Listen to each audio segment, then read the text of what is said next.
How do we fix this mess? How do we fix the mess that pro golf is into right now? We can see now coming out of the Bahamas, the meeting with the PIF and the player reps, that things are not going to be fixed anytime soon. No surprise. That was a very, very preliminary first step. Hopefully something was accomplished in the right direction, but it's a mess. It's a mess because nothing's happening anytime soon. And I ain't getting any younger. Darkstar, I know you're not getting any younger. None of us are getting any younger. We want to move along here.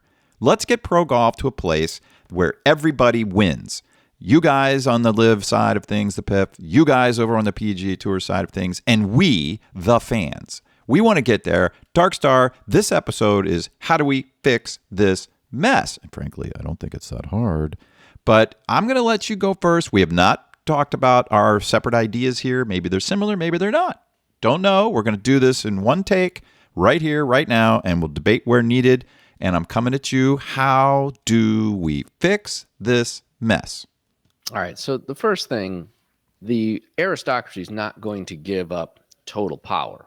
So the majors need to remain a separate entity controlled by the governing bodies, the people that don't play golf, the people that have the billions of dollars, etc. So that needs to remain separate. LIV and the PGA Tour need to be separate tours in some capacity, whether they come together as PGA and LIV or whether they come together in a separate Premier League, which has been bantered about. That we're going to debate in some detail here in the future of this episode, which we have not really gotten into detail. But there's two entities. The players all need to come together and unify as one. And the aristocracy needs to continue to own something. And that would be the majors, the Ryder Cup. I don't know if the President's Cup survives, those type of things. So those are the broad strokes. And we can get into details on play and schedule, or we can, and then we'll get into detail on some business aspects. But yeah, nothing's happening soon. And you still have if those two things happen, the biggest cog is there's so many never piffers that still want to drag this out. I saw one commentator that I absolutely think is a terrible human being talk about, well, nothing can happen till 2028 or 2029 until these contracts on LIV run out and the whole thing collapses. Like, really? Okay, that's too long for me. It's too long for the fans. You're going to have no sport.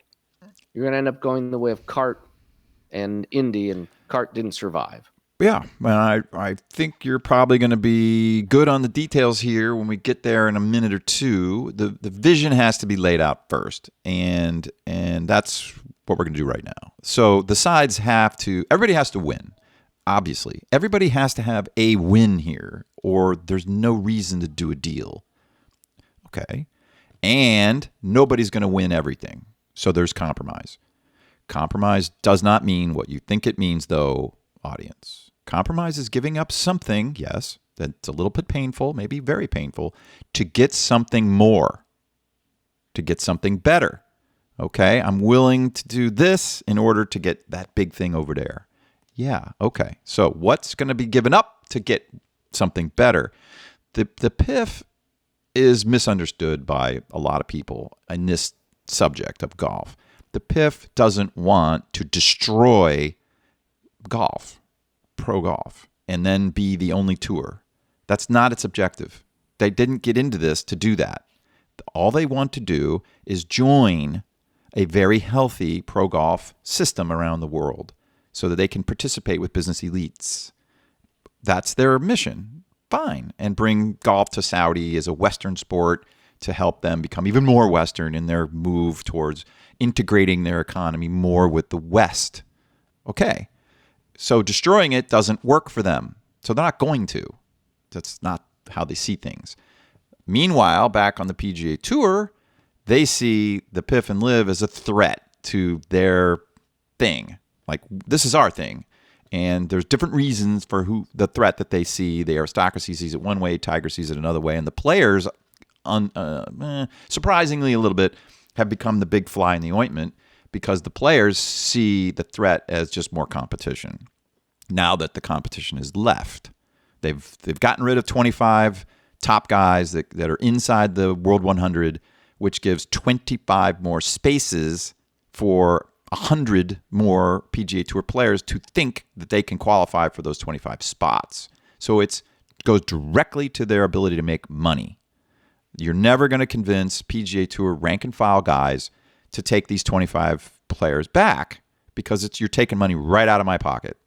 Even if you shower money upon the PGA Tour and make all the purses much larger, it doesn't matter to me if I'm not there. If I'm not playing in the stupid signature event, I don't care if it's worth $50 million or $100 million to the winner. I'm not there.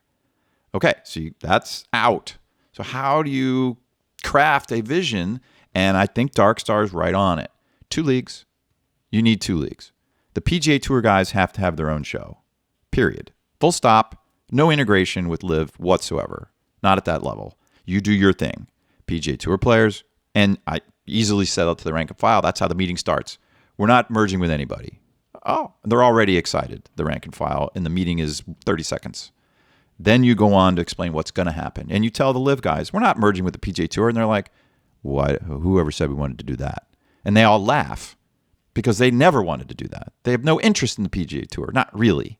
Yeah, maybe playing at a venue that they love, as John Rahm would want to do. Maybe because he lives down the street from the Phoenix Waste Management and he really, really likes, Memorial for Jack and maybe the Arnold Palmer. There's a handful of courses that maybe some of those guys really want to play, but not the average LIV top 25 guy.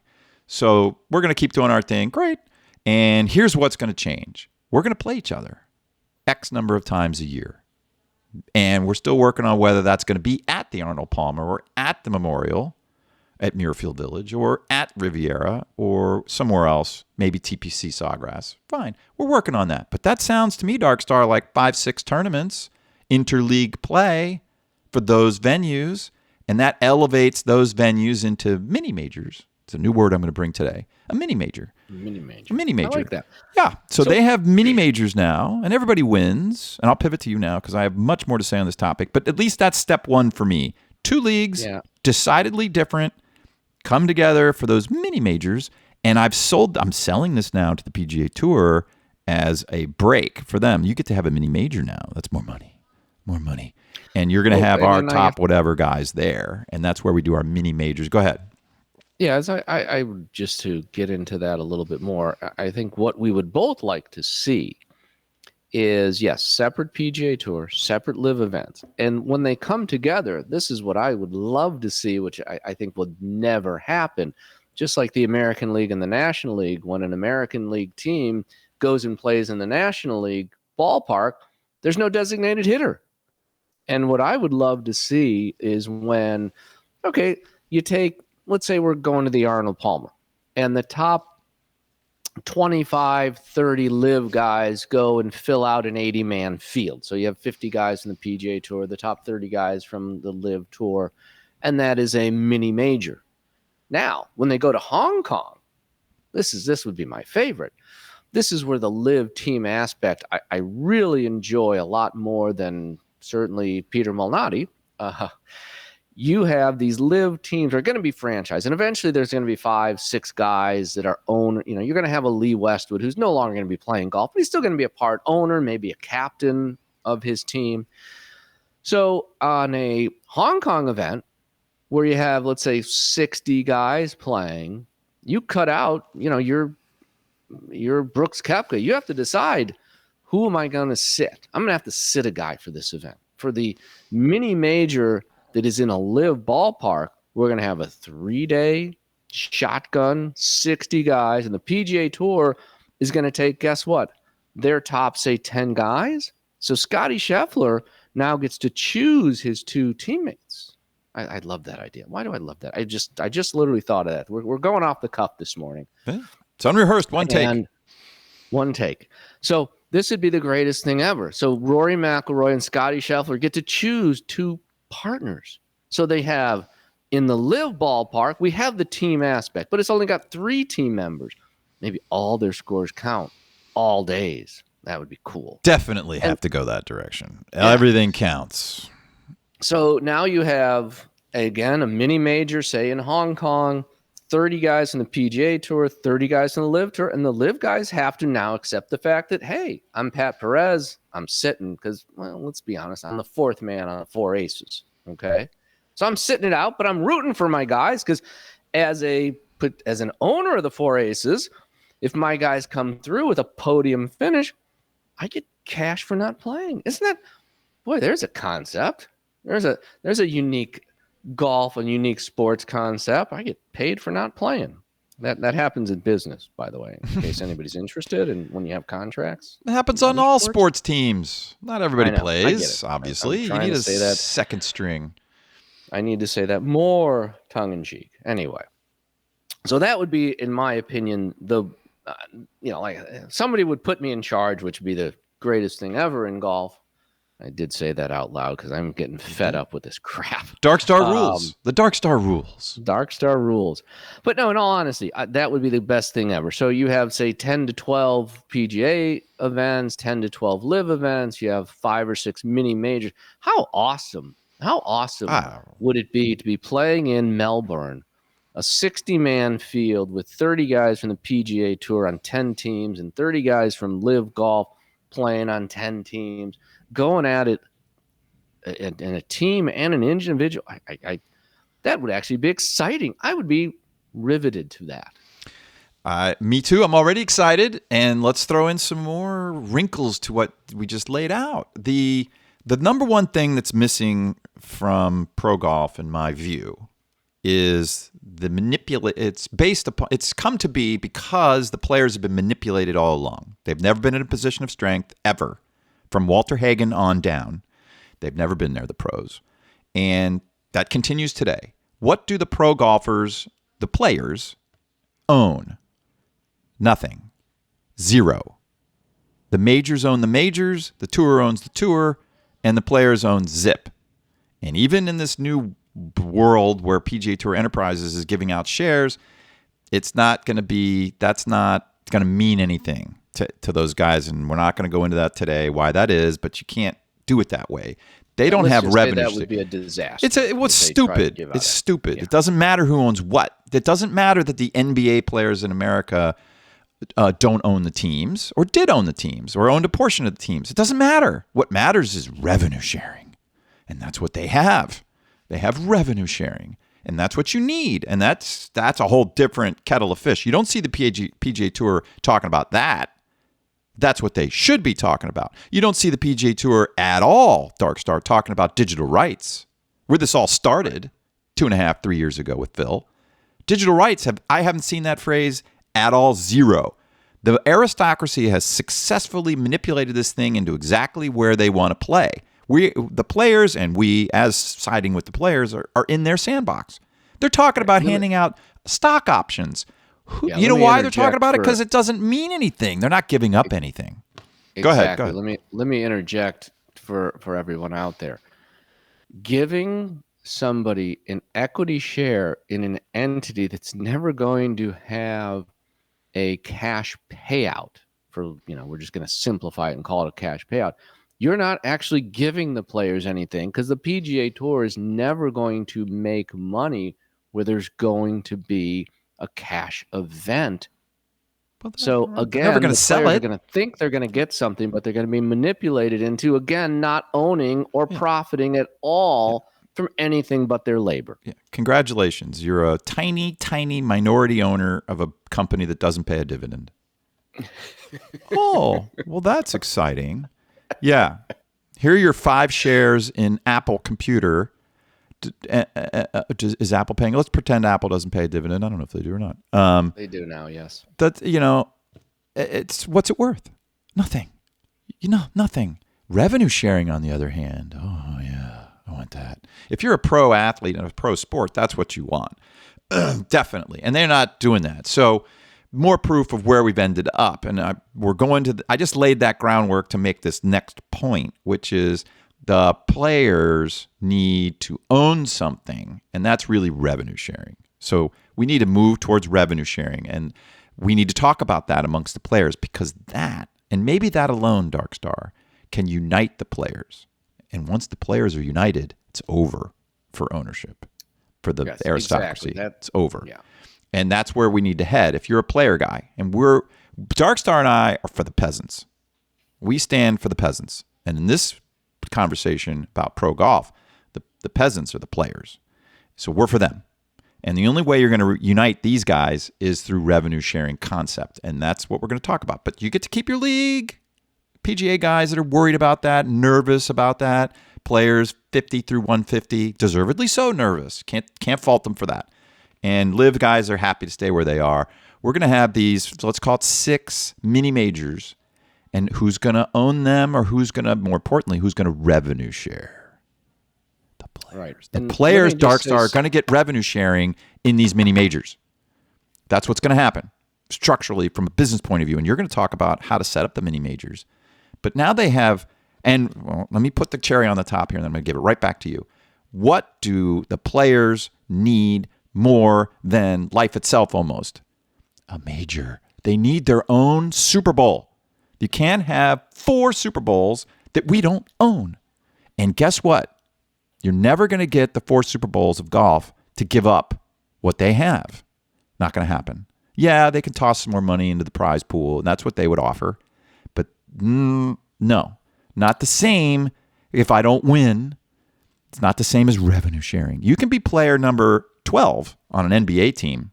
And if you're player number 12 for 10 years because you're playing a role, you're a role player, you come in for 10 minutes, and Darkstar knows basketball way better than I do, you still get your TV revenue sharing. Your revenue sharing is still coming to you because you're a valuable part of the team.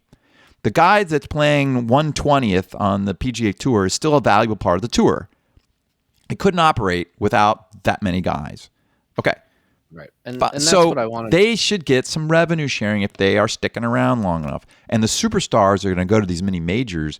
All the superstars, all 60 in this version of it. It's 30 from LIV, 30 from roughly, or 25 and 25. It doesn't really matter. 30 and 30, I like that. 30 and 30 from each side go to these mini majors. You host 3, we host 3. Now we really got something here. And there's revenue sharing on the event. And you get, of course, prize money for winning. Yes, yes, yes. And then there's and I'm going to turn it to you over on this point. And there's points. Points for what? For the galactic championship, champion of the universe. That comes after the 6 events. So we're going to accumulate points. Each of these mini majors really matters for the ultimate goal, which is to be champion of the universe. And that is that individual and team. And Darkstar, I'd like, and then with unrehearsed one take, I'd like you to comment on the fact that college golf in the United States has team championship as the most important thing, but they also have what? An individual champion. An individual champion. Yes. Does that sound familiar? It sounds like a LIV model, and I love where you're headed with the home team getting to change that to be their format. All right, I'm coming back to you. There you go. All right. So first of all, one of the points we need to reiterate and emphasize on revenue sharing. If you're the 125th player on the PGA Tour and you have your card, you get the same amount of revenue as Scotty Scheffler, who's number 1 on the tour. That's the big difference that I want people to understand.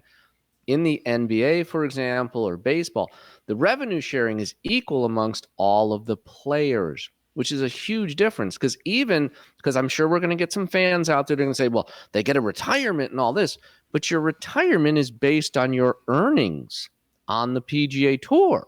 So if you haven't earned any money in your 2-4 years on the tour, you don't really have much of a retirement. So again, let's emphasize that revenue sharing is an equal amongst all of the players. And this is why it's never been brought up in the PGA Tour, because how are you going to keep the haves and the have-nots separate? Which is obviously what the aristocracy has done with everything since LIV's inception with, the pimp money and all that kind of stuff. So I do want to emphasize that's an important point to, for our audience to realize. That's why revenue sharing is so critical. Okay. And then back to what are we going to do? How are we going to set up this Super Bowl, which obviously it'd be the 5th major. It would be the Super Bowl where the 2 leagues would come together in, an event that they would own. And that's what they have to do. They have to own things. LIV doesn't have revenue sharing, but what do they have? They have the teams. And, I just saw where Koepka's team signed a separate deal with an apparel manufacturer. Okay. So they are running it as instead of giving revenue on LIV, you're creating a business model where you're going to run your own business. Well, they're a separate create league. Your own revenue I like the revenue sharing on just the mini majors. I'm talking the mini majors. Well, it doesn't matter if both tours own the mini majors. They can. That's fine. Maybe there's an interesting court structure we could put there because it's not under either one of them. The leagues don't own the mini majors. They own them together. The two leagues own the mini majors, the 6 of them in this example. But there's revenue sharing in those mini majors. I don't care what you're doing on your home tour. The mini majors are sharing revenue. So the players are super hyped up to get into those mini majors and play each other as a league versus league. And then at the end, you have the 7th crowning achievement, which is the winner of the whole galactic enterprise, something like that. So let me ask you this. If you have, say, these 6 mini majors, are you sharing the revenue amongst all of the LIV players and all of the PGA Tour players? Yeah, I think so. Good. Okay, that's my point. Is and you get a kicker for being there. Obviously, LeBron James makes a lot more money than the guy you never heard of, but their revenue sharing is the same. Yeah, if you're in one of the events, obviously you have your paycheck on top of that. Absolutely. But the point is the players need to unify the players to create a system in which we have unified golf again. The players need to be unified, and the way to unify them is a revenue-sharing model on the events, for example, that they would own. Correct. And could you imagine, and we're going to call it the Premier League, I don't know, we'll call it, like you said, the Galactic Super Bowl here of golf. I like to call it the Professional Championship for right now, and it's going to be shortened to the Professional. And you know whose name I would likeness and persona, I guess is a better word, who I would put to that? Walter Hagen. Yeah. Absolutely. Mr. Professional. Everybody owes that guy. Everybody owes that guy. More than anybody else. Hagen, Jones, Hogan. Yeah. Palmer. Those guys. Nicholas, I guess, in that same. And then Tiger. In that order, probably. But Hagen. You can't have a Nicholas and a Tiger if you don't have a Hagen. So that's why it's the order I just gave you. Isn't the PGA Tour, isn't the PGA Championship already the Hagen Trophy also? I don't know that. Is it? I don't know. We are coming off the cuff here today. I don't know. So. I don't care. This is the Professional Championship. That's what I'm calling it for right now. And I like that name because I just want it to be called the Professional. Who wins the Professional? And then you're good at how the 6 mini majors would feed in to the Professional. Do you start from zero? I don't think so. I don't know how you have a much better grasp on how to structure that from a sporting point of view than I would. But I want the Professional to be the Galactic Super Bowl for golf at the end of those 6 mini majors. So scheduling them becomes the thing, but at least it's not, we don't need more than one. And it's just one major for this combined entity that's going to revenue share. Well, they're not a combined entity, but they're revenue sharing across these 7 events. But the 6 mini majors are almost as big a deal. And then you have the World Cup, right, of soccer, so to speak, the Professional with Hagen. Yeah. I don't know if he needs to be on the trophy, but he needs to be a part of it. And that's for no other reason other than that's correct because he deserves a shrine. And this would be that. This would be a shrine. And all the players forever could go and learn about Hagen and why he is who he is and why he won as many majors as he did because it's more than you think because we should give him the 5 Western Opens for sure. Yeah. He's at the tippy top of the whole thing from a winning point of view to starting the whole idea of professional golf. Right. And real quick before, because my brain does work, it just works a lot slower now that I'm getting old. It's the PGA is the Wanamaker. The Wanamaker. Yeah. There you go. I don't know why it takes so long for those things to come to mind. But because there's 2 types of facts, Darkstar. There's the facts you need to know, and there's the facts you can look up. Okay. There's no reason to carry around the ones you can look up because that frees up the brain to do other things. Yes. The brain has infinite capacity. It doesn't need to be freed up. The conscious brain needs to be freed up. But yeah, no. So certainly, Especially because the LIV Golf is around the world and will play more in the winter months, and we can turn golf in America back to a summer sport. We certainly can schedule around the majors, and I don't know if we need to go into that much detail right now, but certainly can schedule those 6 events a couple weeks before the majors. Yeah. Because the regular season doesn't matter at all. Back on the regular tour, it matters. It matters now in the context of having 6 mini majors, because now you get to see who in each league is playing good, who's going to make it on the team for the 3 mini majors that LIV's hosting and the 3 that the PGA Tour is hosting. Now you get to see what's going on. Everybody's working towards those 6 events all the time.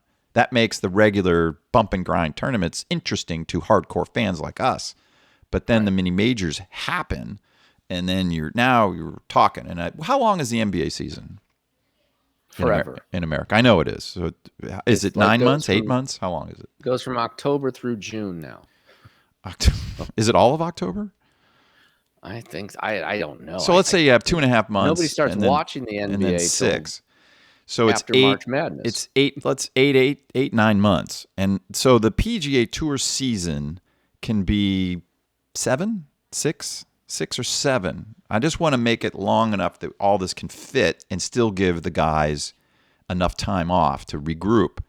And that, 6 or 7 months is probably, we don't need to figure that out today in a one-take, unrehearsed show. But we do need to think about that as we move along. And it sounds like you're going to give them September through is what I would do. I'd have 4 months off, so it'd be 7, 8 months. But the beginning, the January, February, you'd have an event or 2 in Australia or Jeddah, places like that, mostly for the LIV guys. So you're saying January through August as a placeholder? Yeah, I would go January through August. I like that. As a placeholder, as a starting point. Well, you have done so. There you go. All right, very good. Well, for today, and eager to come back and talk in more detail, eager to see what all of you audience have to say and your ideas to contribute to this thing, I am out. Dr. Darkstar's out. If you're a fan of the show, be sure to subscribe to our new audio podcast. That is where you will get topics that'll never get to YouTube. And there are a lot of those that we like to talk about that'll never make it to YouTube. So look in the description below for the link over to Substack. That's where you can subscribe to the podcast. And thank you again for being a fan.